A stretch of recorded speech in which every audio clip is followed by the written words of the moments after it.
ஏறி மேல் திருப்பதிக்கு போகிறதுக்கு நைட்டு 7:30 மணி ஆயிடுச்சு. காலையிலேருந்து எதுவும் சாப்பிடாதனால சாப்பிட்டு நேராக போய் மேலே படுத்துட்டோம் ரூமில். என்னால் கால் எடுத்து அந்தண்ட அடி எடுத்து வைக்க முடியல, அந்தளவுக்கு கால் வலி உடம்பு வலி எல்லாமே. நான் நைட்டு தூங்குறப்ப வேண்டிக்கிட்டது ஒன்றே ஒன்று தான், அந்த திருப்பதி சாமிகிட்ட.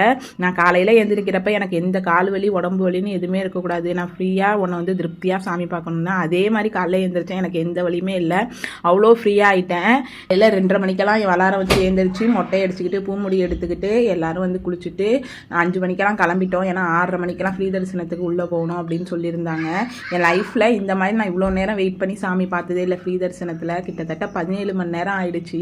இல்லை 6:30 மணிக்கு ஃப்ரீ தரிசனத்துக்கு உள்ளே போனோம். ரொம்ப தூரம் நடக்க விட்றாங்க, முன்னாலாம் இவ்வளோ தூரம் நடக்க விட மாட்டாங்க. அதுக்கப்புறம் 2 வெயிட்டிங் ஹாலில் அடைச்சி நைட்டு 10:45 தான் மறுபடியும் திறந்து விட்டாங்க.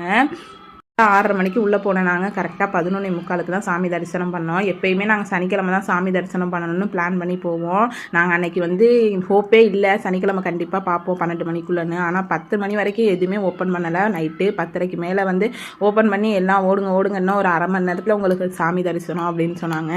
கரெக்டாக 10:50 11 ஆயிடுச்சு. தம்பிக்கு போய் துலாபாரம் வெயிட்டுக்கு எடைக்கு எடை காசு கொடுத்துட்டு 11:45 சனிக்கிழமை நைட்டு சாமியை தரிசனம் பண்ணியாச்சு.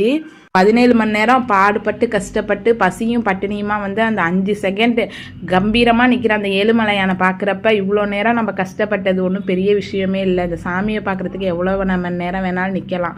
அவ்வளோ மனசு சந்தோஷமாகவும் பூரிப்பாகவும் இருக்கும். இது சொன்னால் புரியாது, அது அனுபவித்தவங்களுக்கு மட்டும்தான் தெரியும்னு நினைக்கிறேன்.